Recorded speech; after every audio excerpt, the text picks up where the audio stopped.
오늘 우리 장로님 봉독해 주신 말씀으로 나를 살피시는 하나님, 말씀의 제목 함께 따라 합시다. 나를 살피시는 하나님. 이와 같은 제목으로 함께 은혜를 나누기 원합니다. 오늘 6절 말씀에 보니까요, 아브라함이 남자잖아요, 남자. 근데 사레한테 뭐라고 얘기를 하는가 봤더니 6절 말씀에 보니까 당신 마음대로 해. 이 하갈이 사레라는 그 주인의 여종이거든요. 그러니까 사레가 하갈을 마음대로 하라고 지금 학대를 하던 때리던 뭐 혼내던 쥐어박던 당신 마음대로 해.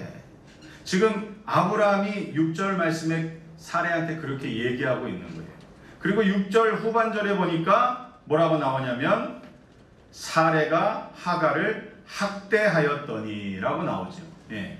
아브라함이 사실은 지금 하갈이 아브라함하고 동침해서 임신을 한 몸이거든요. 아직 이삭이 태어나기 전, 이삭은 아직 이 세상에 존재하지 않아요.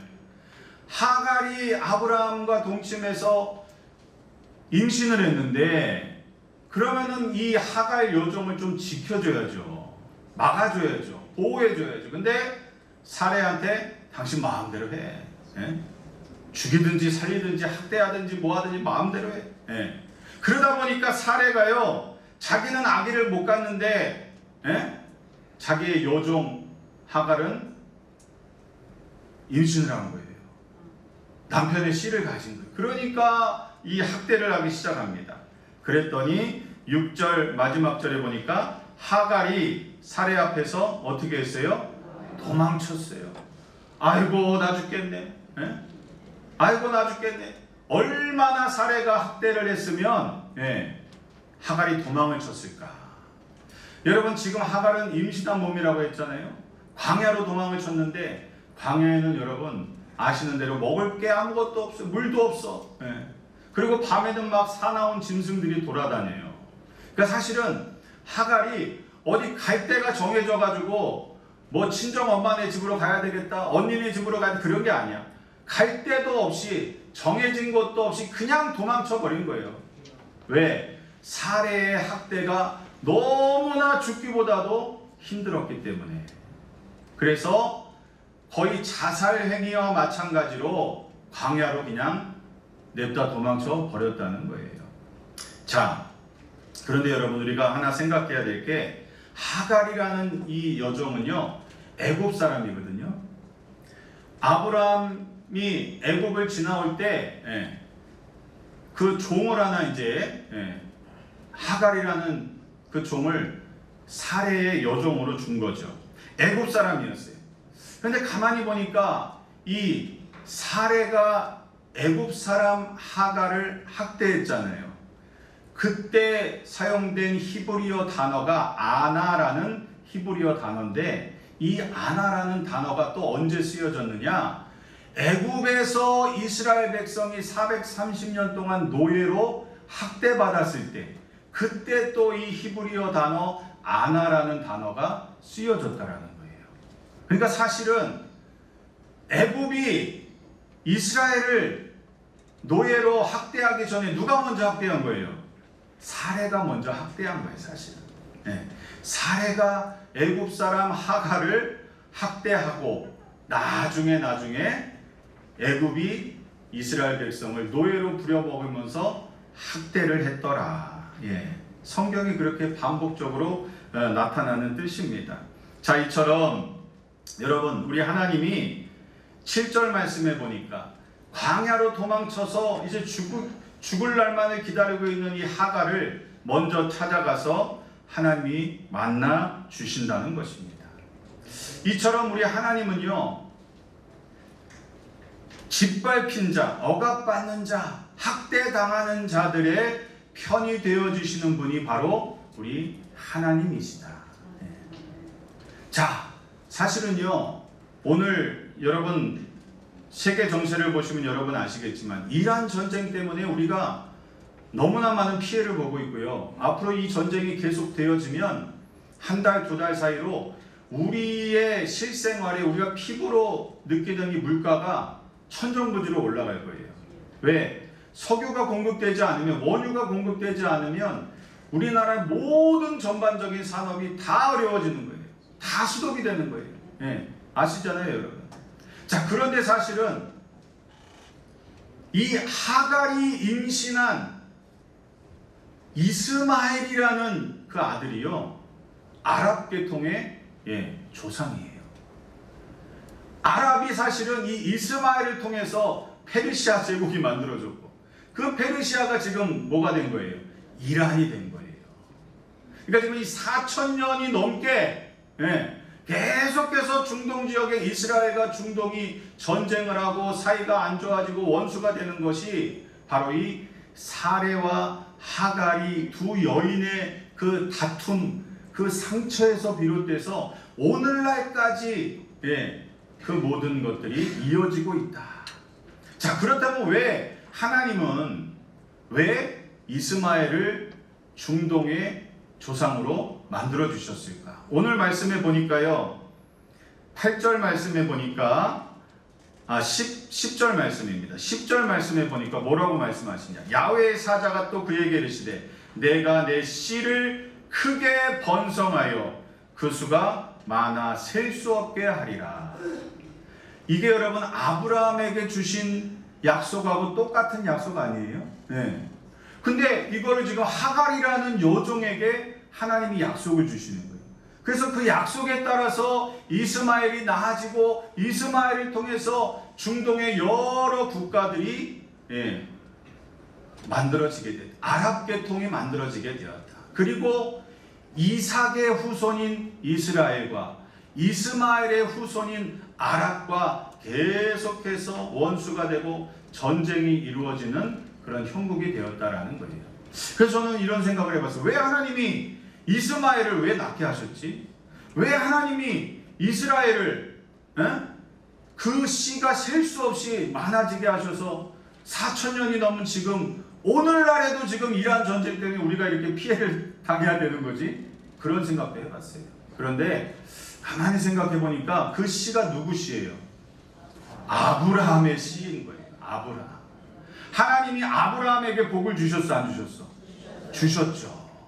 아브라함에게 복을 주셨기 때문에 그 아브라함의 자녀를 잉태한 하갈, 그 이스마엘에게도 그와 같은 복이 임했다는 사실입니다.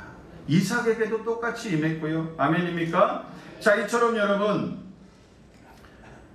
하갈이 여주인 사레의 학대가 너무너무 죽기보다 싫어가지고 도망을 쳤는데, 그런데 광야에서 하나님께서 하갈을 만나서 뭐라고 말씀을 하시느냐?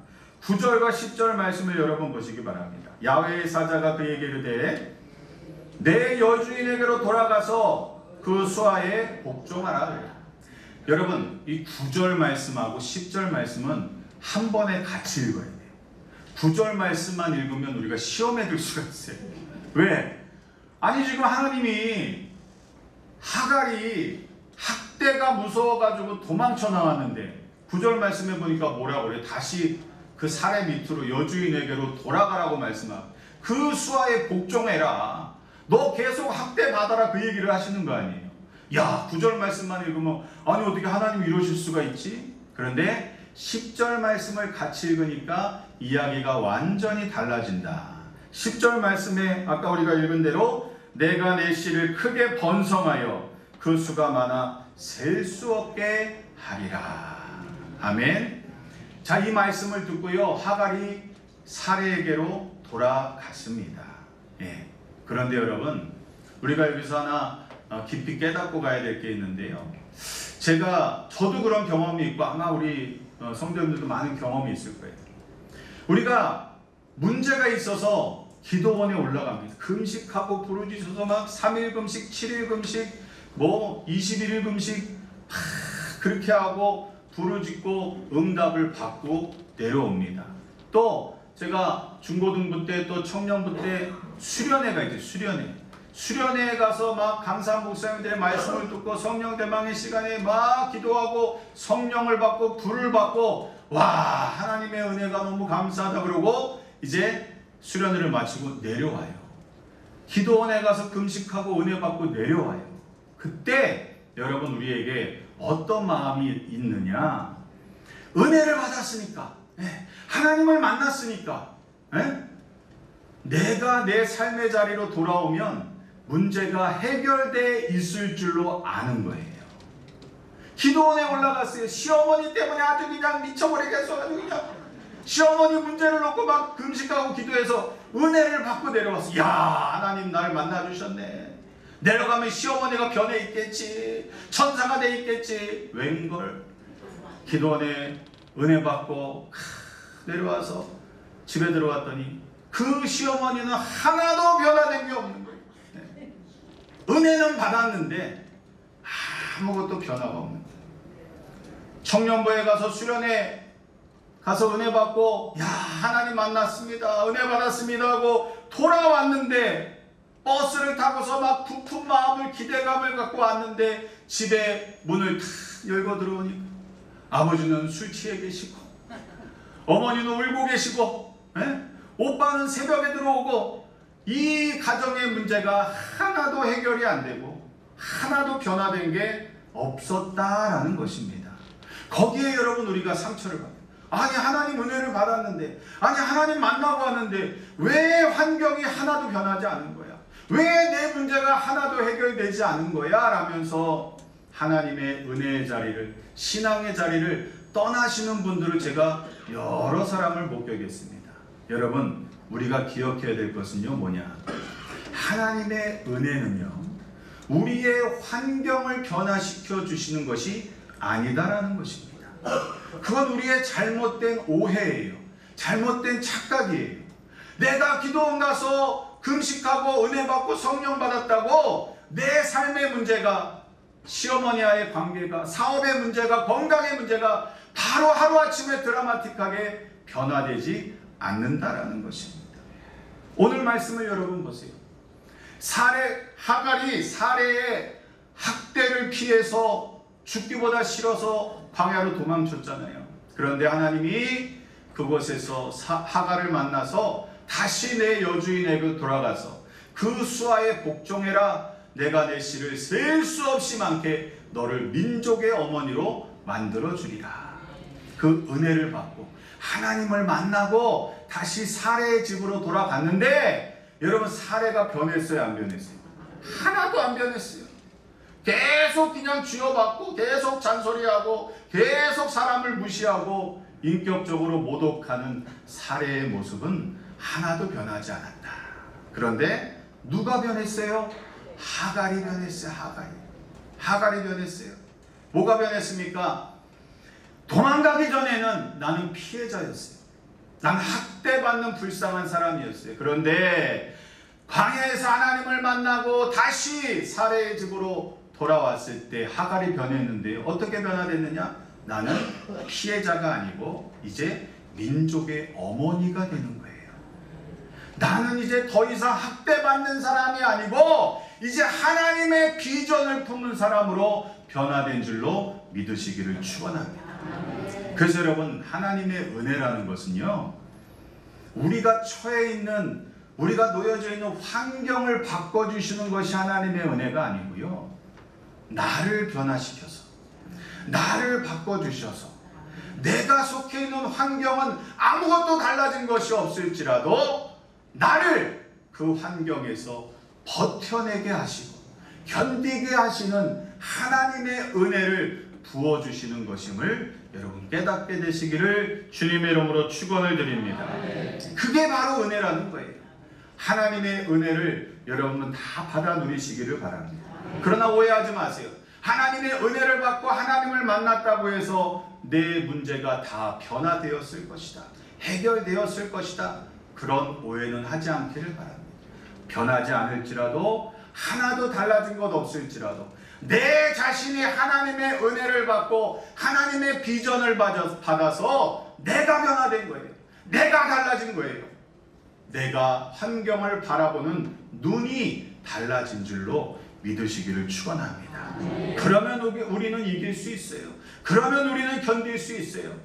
사레가 아무리 학대를 할지라도 하나도 변한 것 없이 계속해서 하갈을 못 살게 굴지라도 이제 하갈의 마음이 변했기 때문에, 하나님을 만났기 때문에, 나는 그냥 피해자가 아니고 그냥 고통받는 사람이 아니고 나를 통해서 하나님의 비전이 이루어지게 하실 나는 민족의 어머니야.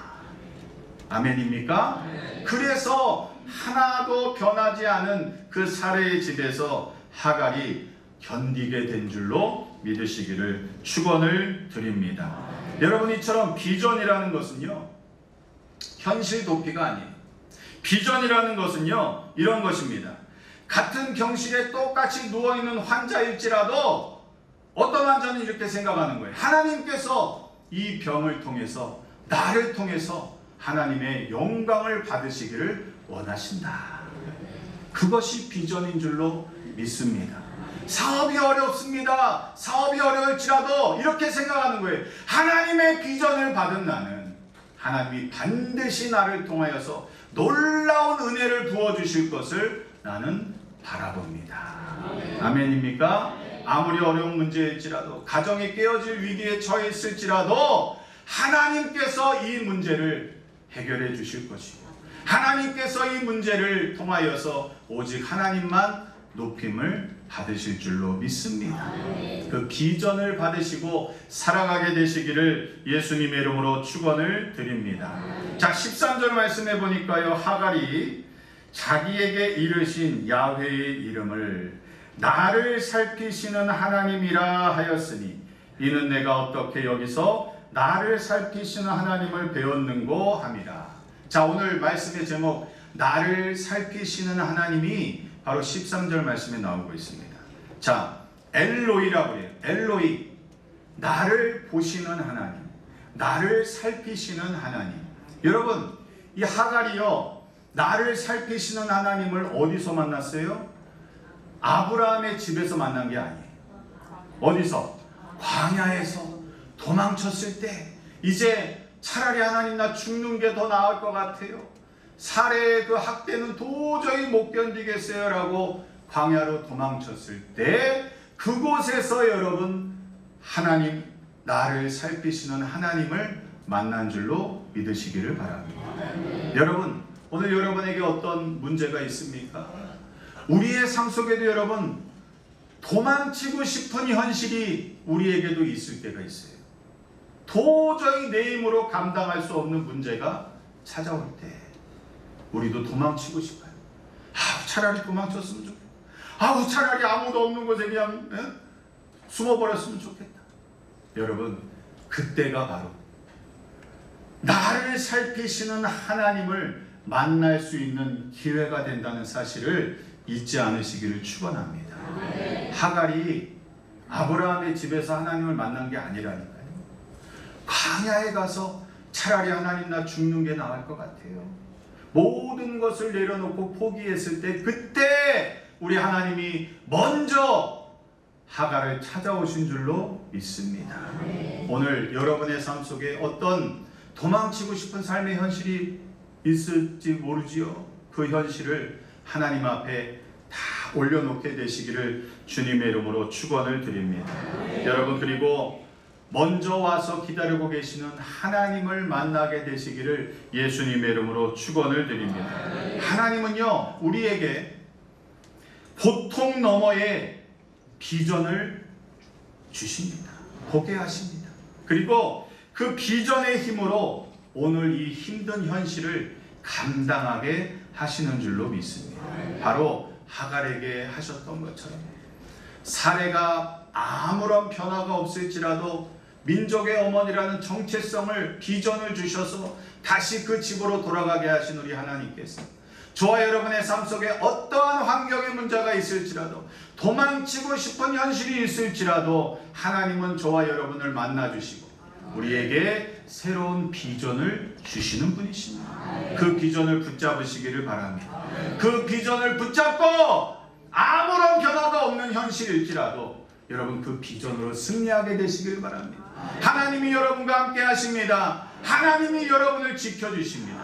하나님이 여러분의 모든 고통과 환난 속에서도 그 너머에 있는, 그 뒤편에 있는 비전을 꿈꾸고 바라보게 하심으로 오늘을 견디게 하시고 승리케 하시는 하나님 되심을 믿으시기를 주님의 이름으로 축원합니다. 축원합니다. 기도하겠습니다.